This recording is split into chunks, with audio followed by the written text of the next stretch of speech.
பாரதியின் பைத்தியம் அவர்கள் எழுதிய உன்னில் தொலைந்தேன் உயிரே. ஆர்ப்பாட்டமில்லாத ஒரு அழகிய காதல் கதை. உயிரே ஒன்று. சூரிய பகவான் கிழக்கு திசையில் ஆர்ப்பாட்டமாக ஒளி சிந்தி வான்மீது மேலேறி வந்து கொண்டிருக்க, பசுக்கள் தன் கன்றுகளுடன் கொஞ்சிக் கொண்டிருக்க, அந்த பெரிய ஓட்டு வீட்டில் கேட்ட அழகு பெண் குரலில் அவ்வீட்டை சுற்றியுள்ள பசுக்களும் அப்பெண்ணையே உற்று கவனித்தன. கல்லூரிக்கு கிளம்பும் அவசரத்தில் தன் தாயை அவசரப்படுத்திக் கொண்டிருந்தாள் நம் நாயகி மலர்குழலி. கலைந்த கூந்தலும் கலையாத கலை மிகுந்த ஓவியமாய் அவளை எடுத்து காட்ட, மயிடாத அவள் விழிகள் ஆயிரம் கதைகள் கூற, அவள் அணிந்திருந்த பாவாடை சட்டையில் 19 வயது பருவ மங்கை 16 வயது பருவ மொட்டாக காணப்பட்டது. பேசும் அவள் இதழ்கள் பேசாத பல கவிதைகளை சத்தமில்லாமல் இனிக்கும் சங்க தமிழில் சற்றும் மிக இல்லாமல் காவியம் படைத்தது. எம்மா, என் ப்ளூ கலர் ஷால பாத்தீங்களா என காலையிலேயே வீடே அதிர கத்திக் கொண்டிருந்தாள் மலர்.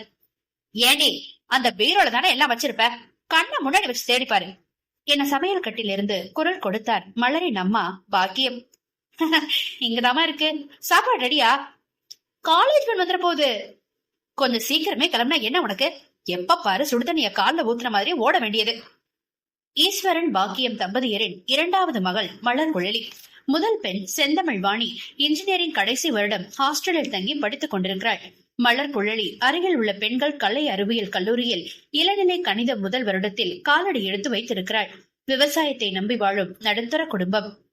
அம்மா, காலேஜ் பஸ் வந்துருச்சு, நான் போயிட்டு வரேன், டாடா என கத்தியபடி கூந்தல் அசைந்தாட ஓடி மறைந்தாள் மலர். சாப்பிடாம அவசர அவசரமா ஓடுறதே உனக்கு வேலையா போச்சுரி என புலம்பிக் கொண்டே தனது மகளின் அழகை ரசித்தபடி மலருக்கு கை அசைத்தார் பாக்கியம். மான் நிறத்திற்கும் சற்று குறைவான நிறம், இருப்பதே தெரியாத அளவு குட்டி கண்கள், இடுப்பை எட்டி பிடித்த கூந்தல், முகத்திற்கு எவ்வித ஒப்பனையும் பூசாத வழி வழகி மலர், எப்பொழுதும் புன்னகையை பூசிக்கொண்ட தெற்றுப்பல் அழகி. வீட்டில் அமைதியான பெண்ணாக இருந்துவிட்டு வீட்டு வாசலை தாண்டினால் குட்டி ரவுடியாக உலா வருபவள் மலர். தனது பிரத்யேக இருக்கையில் அமர்ந்து புன்னகையுடன் தன் தாயிற்கு கையசைத்தாள் மலர். ஜன்னல் ஓரத்தில் அமர்ந்தபடி மரங்களை ரசித்துக் கொண்டு இயற்கையுடன் உரையாடி வருவதில் அலாதி பிரிய மலருக்கு. கல்லூரி பேருந்தில் அனைவரும் பேசிக் கொண்டு வர, மலர் மட்டும் அமைதியான புன்னகையுடன் இயற்கையுடன் பேசிக் கொண்டு வந்தாள். அரை மணி நேரத்தில் செல்ல வேண்டிய கல்லூரிக்கு 1 மணி நேரமாய் ஊர் சுற்றிவிட்டு ஒரு வழியாக கல்லூரி பேருந்து கல்லூரியை அடைந்தது. கணிதம் என்றால் தெரித்து ஓடுபவருக்கு மத்தியில் கணிதத்தை காதலிக்கும் கணித காதலி இவள். ஒவ்வொரு பாடத்தையும் ரசித்து அனுபவித்து படிப்பதால் மலர் என்றால் அனைத்து பேராசிரியர்களுக்கும் தனி விருப்பம். சுற்றி வரும் பூமி என்னை கேட்டுத்தானே சுற்றி வர வேண்டும் என் பின்னாலே. கோயம்புத்தூர் குசும்பு, கோவில்பட்டி திமிர, தென்மதுரை பாசம் உள்ள பெண்ணானே. குண்டு மல்லி பூ பூக்க, கொக்கு கூட்டம் தான் பறக்க, கோவில் தேரில் வடம் பிடிக்க நான் சொல்வேன் என்ற பாடலை முணுமுணுத்துக் கொண்டு படிகளில் தாவி ஏறியபடி துள்ளி குதித்து தனது வகுப்பறையில் நுழைந்தாள் மலர். வகுப்பு ஆரம்பிக்க நேரம் இருப்பதால் தனது ஊர் நூலகத்தில் இருந்து எடுத்து வந்த ஒரு புத்தகத்தை எடுத்து வாசிக்க ஆரம்பித்தாள். சினிமா சீரியல் என பேசும் பெண்களுக்கு மத்தியில் புத்தகம் கவிதை என புதுமை பேசும் பெண்ணவள் மலர். ஓய்வு நேரங்களில் சக தோழிகள் வெட்டி அரட்டையில் ஈடுபடுகையில் பேப்பரையும் பேனாவையும் எடுத்துக்கொண்டு கவிதை எழுத ஆரம்பித்து விடுவாள் அவள். அனைவரிடத்திலும் தனித்து காணப்பட்டாலும் தனக்கென ஒரு குரங்கு கூட்டத்தை தோழிகளாக வைத்திருப்பவள். ச, மலர் எப்பவுமே சின்சியர் சிகாமணிப்பா, கொஞ்ச நேரம் எங்க கூட தான் வந்து பேச மலரு என மலர் புத்தகத்தோடு உட்கார்ந்திருப்பதை பார்த்த சக தோழி ஒருத்தி கூறினாள். ஹே, உங்களுக்கு தான் தெரியுமே எனக்கு புத்தகம்னா ரொம்ப பிடிக்கும்னு, அப்புறம் எதுக்கு லூசுகளை என்னை வம்பு கிழக்குறீங்க என்று கூறி புன்னகைத்தாள் மலர். ஆமா, நீ இந்த புத்தகத்தை கட்டிக்கிட்டே அழு என மற்றொருத்தி கூற, இந்த புத்தகம் படிக்கிறதுல இருக்க போத வேற எதுலயும் வராது பக்கி, அது ஒரு ராஜ போத என கூறிவிட்டு தன் வேலையை தொடர்ந்தாள் மலர்.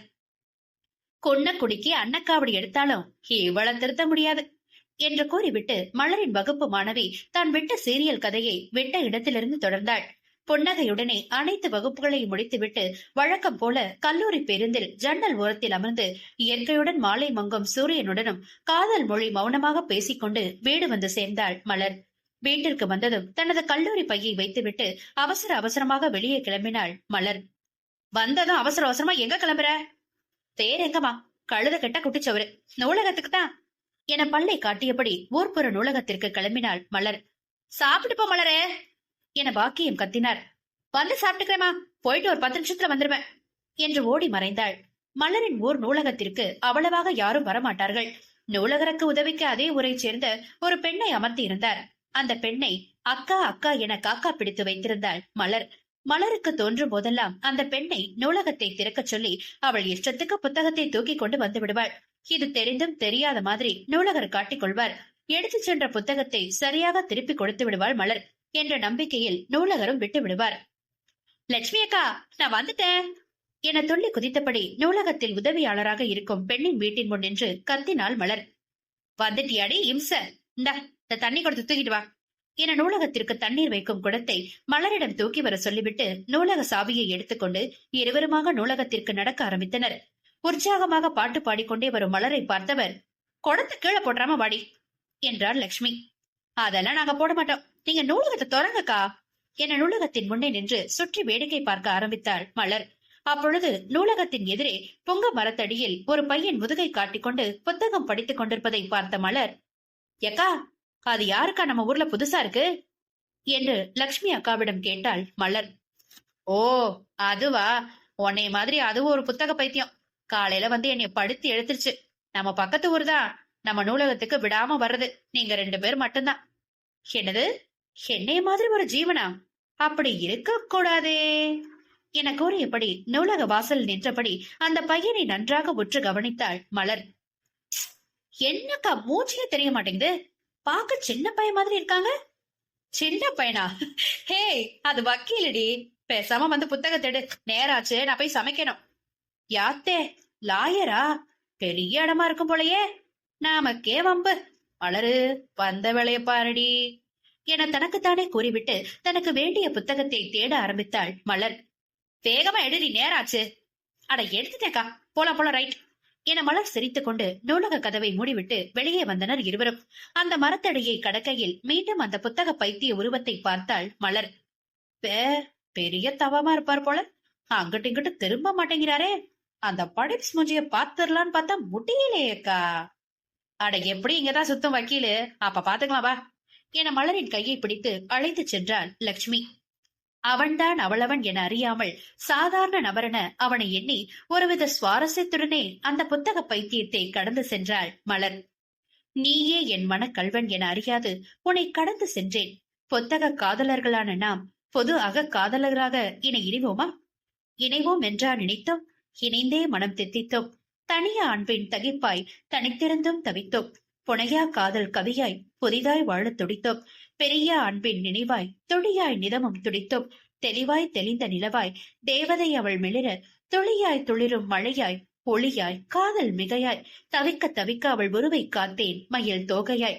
வெண்சாமர வெளி அழகில் வீசும் தென்றல் மதுவும் பொன்னகை புதைந்த இதழாள் புதைந்தேன் நான் மெதுவாய். வெண்சங்கு கழுத்தழகில் பெருசங்கம் நான் அடைய தபமின்றி கிடைத்த வரமாய் கண் முன்னே அவள் தெரிய என் கண்ணை அவளென்று எண்ணங்கள் தோன்றுதே தேனே. வண்ணங்கள் வரிமொழியாய் வார்த்த அன்பெனும் எழில் மழையில் தோய தோய தேகம் கரைய தேங்கிய காதல் நதி பெருக்கெடுத்த ஓடுதடி. சினம் கொள்ளும் சிங்காரியாய் வனமெங்கும் பூமலராய் தினம் என்னுள் தேன் பார்த்தாய் திவ்யமே கை கோர்த்தாய். உயிர் துளையும். உயிரே 2. சின்ன சின்ன குருவிகளின் சத்தத்தோடு மெல்லியதாய் தன் பெயரை யாரோ தொலைதூரத்தில் அழைப்பதை உணர்ந்தாள் மலர். யாரா அது? நல்ல தூக்கத்துல இருக்கிறப்ப நம்ம பேரை கூப்பாடு போடுறது என புறக்கண்ணை திறக்காமல் அகக்கண்ணை மட்டும் திறந்து தன்னை அழைத்த குரலை உற்ற கவனித்தாள் மலர். குரலை நன்றாக கவனித்தவள் அது தொலைதூரத்தில் கேட்கவில்லை, தன் வீட்டு வாசப்படியில் இருந்துதான் கேட்கிறது. அதுவும் அது தன்னை பெற்றவளின் குரல் என்பதை கண்டுகொண்டாள் மலர். சிறிது சிறிதாக உறக்கத்தில் ஆழ்ந்திருந்த தன் அகக்கண்ணை நன்றாக விழிக்க செய்தவளின் காதில் தன் தாய் தந்தையர் பேசுவது தெளிவாக கேட்டது. மலரு, மலரு எந்திரடி, விடுந்துருச்சு. கொடியா நம்ம வீட்டுல இப்படி விடியற வரைக்கும் தூங்கினா உருப்பிட்டா மாதிரிதான். எந்திரி மலரு என பாக்கியம் அதிகாலை 4 மணிக்கே தன் மகளுக்கு திருப்பள்ளி எழுச்சி பாடி கொண்டிருந்தார். யாரு, ஓ மகளா? இன்னும் எந்திரிக்கல. அதெல்லாம் இந்நேரம் எந்திரிச்சிருக்கோம். முழிச்சும் முழிக்காத மாதிரி பேசாம படுத்து கிடக்கும் என சரியாக கணித்தார் ஈஸ்வரன். சே, இந்த அப்பா நம்மள சரியா கண்டுபிடிச்சாரு. வெரி பேட் டாடி என அப்பொழுதுதான் முழிப்பது போல் கண்களை திறவாமல் புரண்டு படுத்தாள் மலர். மலர் புரண்டு படுப்பதை பார்த்த பாக்கியம், மலரு எந்திரமா நேராச்சு என்றார். என புரண்டபடி 2 உள்ளங்கைகளையும் நன்றாக உரசி தேய்த்து இரு கண்களில் ஒற்றிக்கொண்டு இரு கைகளையும் ஒன்றாக இணைத்து விரித்து உள்ளங்கையில் கண் விழித்து அழகாக புன்னகைத்தாள் மலர். எந்திரிச்சியா என வெளியில் இருந்தபடி அரட்டினார் ஈஸ்வரன். என வாயை திறக்காமல் வலதுபுறம் கை ஊன்றி படுக்கையை விட்டு எழுந்தாள் மலர். உறங்கி எழும்போது வலதுபுறம் கை ஊன்றி எழுந்தாள் உடம்பிற்கு நல்லது, அதுவும் பெண்கள் எழும்போது வலதுபுறம் கை ஊன்றி எழுந்தாள் மிகவும் நல்லது என எப்போதோ ஒரு புத்தகத்தில் வாசித்ததிலிருந்து அதை விடாமல் கடைபிடித்து வந்தாள் மலர். ஒரு வழியாக எழுந்து மணியை பார்த்தவள் திரும்பி தன் தாயை முறைத்தாள்.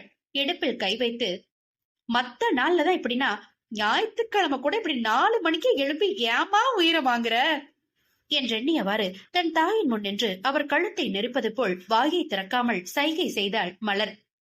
பொம்பளை புள்ள சூரிய வரதுக்குள்ள எந்திரிச்சணும் மலரு. ஞாயிற்றுக்கிழமைன்னு ஒரு நாள் விட்டா அப்புறம் அதே பழக்கம் ஆயிரும். மத்த நாள்ல நான் எழுப்பாமலே 4 மணிக்கு எந்திரிச்சு உன் படிக்கிற வேலையை பாக்குறல, அதே போல வேலை இருக்கோ இல்லையோ எப்போதும் எந்திரிச்சிடணும்டா என பாசமாக மலரின் தலையை கொதினார் பாக்கியம்.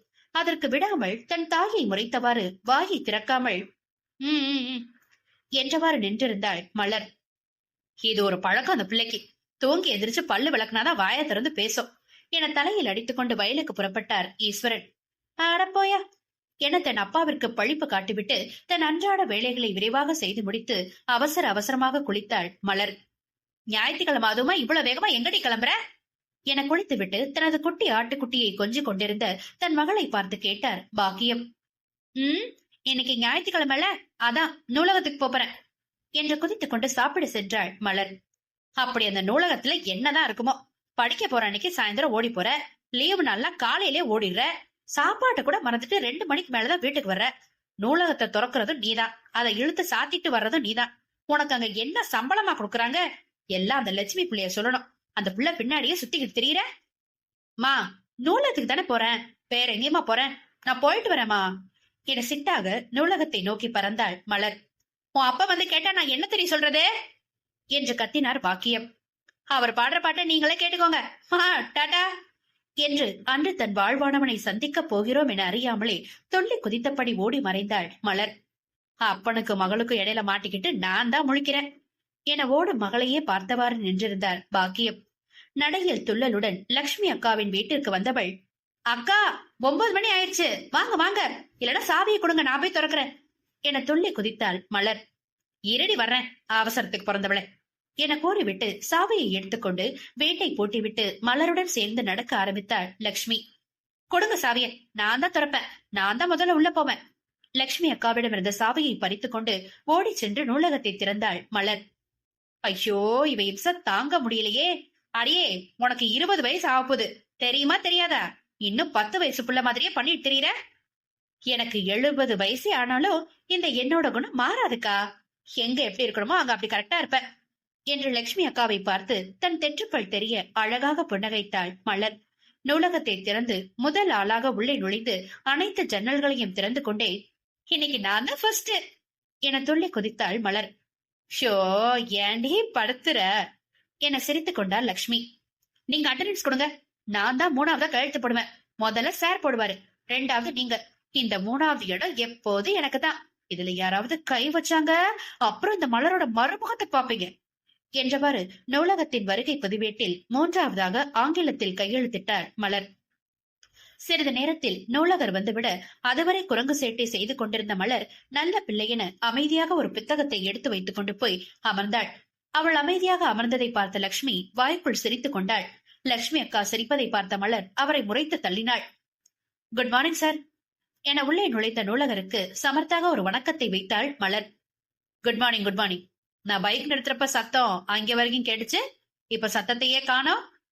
சார், அந்த சத்தம் வேற எங்காவது கேட்டிருக்கோம். நான் ரொம்ப அமைதியான அடக்கமான பொண்ணு சார் என முகத்தை அப்பாவி என வைத்துக் கொண்டு கூறினாள் மலர்.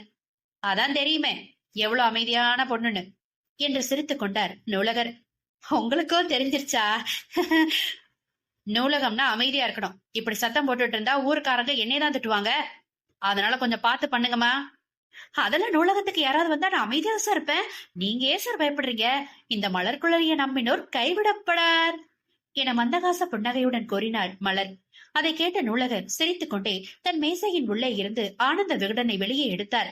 அதை பார்த்ததும், விகடன் வாங்கிட்டீங்களா சார்? என்கிட்ட கொடுக்கவே இல்லை நீங்க. இருங்க, இனி உங்க மேசையை விட்டு வைக்க போறதில்ல என நூலகரிடமிருந்த விகடனை பறித்து அதை படிக்க ஆரம்பித்தாள் மலர்.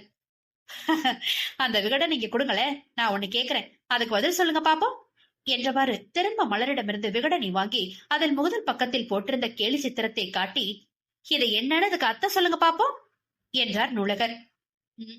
இதெல்லாம் எங்களுக்கு சாதாரணம், எப்படி கண்டுபிடிக்கிறேன் மட்டும் பாருங்க. அக்கா வாங்கக்கா, நம்ம கண்டுபிடிப்போம். லட்சுமி அக்காவையும் துணைக்கு அழைத்துக் கொண்டார் மலர். நூலகர் அதை பார்த்து அமைதியாக சிரித்துக் கொண்டார். அப்பொழுது புதிதாக ஒருவன் நூலகத்திற்குள் நுழைத்தார். புதிதாக வந்த நபரை, வாங்க வேந்தன், அங்கங்க சுத்தி கடைசியில இங்கேயும் வந்துட்டீங்களா என வரவேற்றார் நூலகர். வாங்க வக்கீல் சார் என புன்னகையுடன் லட்சுமி அவளை வரவேற்றார். எவண்டாது நம்ம நூலகத்துக்கு புதுசா வருது? எதே அந்த சென்சியர் சிகாமணி வக்கீலா அந்த மூஞ்சி என நினைத்தவாறு நிமிர்ந்து புதிதாக வந்த அந்த நபரை பார்த்தாள் மலர். அன்று மரத்தடியில் பார்த்த உருவம் மாதிரிதான் இருந்தது. முழுக்க கருப்பு உடையில், கரிய நிற தோற்றத்தில், குண்டு மொழி விழிகளுடன், ஒல்லியான தேகத்துடன், இதழ்களில் தேக்கிய மிகச்சிறிய புன்னகையுடன் குனிந்து வருகை பதிவேட்டில் கையெழுத்து போட்டுக் கொண்டிருந்தாள் வேந்தன் என அழைக்கப்பட்ட அவள். ஏன் நல்லா சிரிச்சா உதறு சுளிக்கிடுமாமா? இந்த ஜீவனை பார்த்தது சுச்சுவேஷன் சாங் ஒண்ணு ஓடுதே.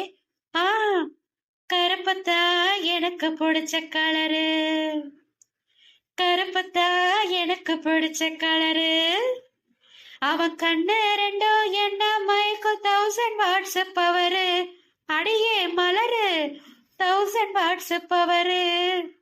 1000 வாட்ஸ்அப் பவரா? செருப்பு பிஞ்சிரும். இவன் உனக்கு யாருன்னே தெரியாது, அடக்கி வாசடி பண்டாரம் என்று தனக்குள் பேசிக்கொண்டாள் மலர். என்ன மலர், கண்டுபிடிச்சிட்டீங்களா என நூலகர் கேட்க கையெழுத்து போட்டுக் கொண்டிருந்த அவன் போட்டு முடித்துவிட்டு நிமிர்ந்து நோக்க சட்டென தன் பார்வையை திருப்பிக் கொண்டாள் மலர். அடப்போங்க சார், ஒன்னும் தெரியல, நீங்களே சொல்லுங்க என நூலகரிடமே விகடனை திருப்பி கொடுத்தாள் மலர். வேந்தன், எங்க நீங்க சொல்லுங்க பாப்போம், இதுல என்ன சொல்லிருக்காங்கன்னு என சிரித்துக் கொண்டே அந்த கேலி சித்திரத்தை அவனிடம் கொடுத்தார் நூலகர். அவனும் அதை வாங்கி பார்க்க ஆரம்பித்தான். அந்த இடைவெளியில் நைசாக அவன் பெயரை தெரிந்து கொள்ளும் அவளில் வருகை பதிவேட்டை ஓரக்கண்ணால் எட்டி பார்த்தாள் மலர். அதில் எழில் வேந்தன் என தமிழில் கையெழுத்திட்டிருக்கவும், பரா, தமிழ்ல கையெழுத்து போடுது பயபுல என மீண்டும் அவன் முகத்தை ஆராய தொடங்கினாள் மலர். பச்சையா சொல்லணும்னா பப்ளிக்கா சைட் அடிச்சுதான் வச்சுக்கலாம். அந்த கேலி சித்திரத்தை பார்த்த 3வது நொடியில் அதில் கூறியிருந்த விஷயத்தை சரியாக கூறினான் அவன். யோ, யாரையா நீ என வியந்து அவனை நோக்கினாள் மலர். அவனோ, இதெல்லாம் எனக்கு சாதாரணம் என்ற ரீதியில் ஒரு புத்தகத்தை எடுத்துக்கொண்டு உட்கார்ந்து விட்டான். மூஞ்சப்பாரு, நம்மள திரும்பி ஒரு பார்வை பார்த்தானா காடங்காரன், உடனே இனி நான் உன்னை திரும்பி கூட பார்க்க மாட்டேன்டா என மனதிற்குள் ஒரு சங்கல்பத்தை எடுத்துக்கொண்டு, அக்கா வாங்க நம்ம வீட்டுக்கு போலாம் என அன்று விரைவாகவே வீட்டிற்கு கிளம்பி விட்டாள் மலர். ஃபேனிற்கு நேரா கீழே அமர்ந்திருந்த மலர் எழவும் விருட்டென்று அந்த இருக்கையில் சென்று அமர்ந்து கொண்டான் வேந்தன். அதை பார்த்த மலர், அட நாரப்பயலே, இவெல்லாம் வக்கீலுக்கு எப்படி படிச்சிருப்பான் என சம்பந்தமே இல்லாமல் வேந்தனை மனதில் வறுத்து கொண்டு நூலகருக்கு சிறு மழலை என டாட்டா காட்டிவிட்டு லட்சுமி அக்காவுடன் வீட்டிற்கு புறப்பட்டாள் மலர். தன் உயிரானவள் தன்னை திட்டிக் கொண்டே தன்னை நீங்கி செல்வதை அறியாமல் புத்தகத்தில் மூழ்கினான் எழில் வேந்தன். நான் உன்னை பார்த்தபோது நீ என்னை பார்க்கவில்லை. அன்று நீ என்னை பார்த்திருந்தால் 10ஓடு 11ஆக உன்னை கடந்து சென்றிருப்பேன். உன் விழிகொண்டு என்னை நோக்காதது உன் திமிர் என்று எண்ணினேன். பார்த்த நொடியிலேயே உன்னிடம் எனக்கான உரிமையை எதிர்பார்த்திருக்கிறேன் என புரியவில்லையே. நான் நேசிப்பதை நீயும் நேசித்து உன்னை எந்தன் உயிர் சுவாசமாக சுவாசிக்க வைத்து விட்டாய். உன் மூச்சு காற்று என்னை தீண்டும் நெருக்கத்தில் நீ இருந்தபோது என் உயிர் வேர் நீ என்று உணரவில்லை. நான் அதை உணரும் நொடி நீ என்னருகில் இருப்பாயா பெண்ணே? உயிர் தொலையும்.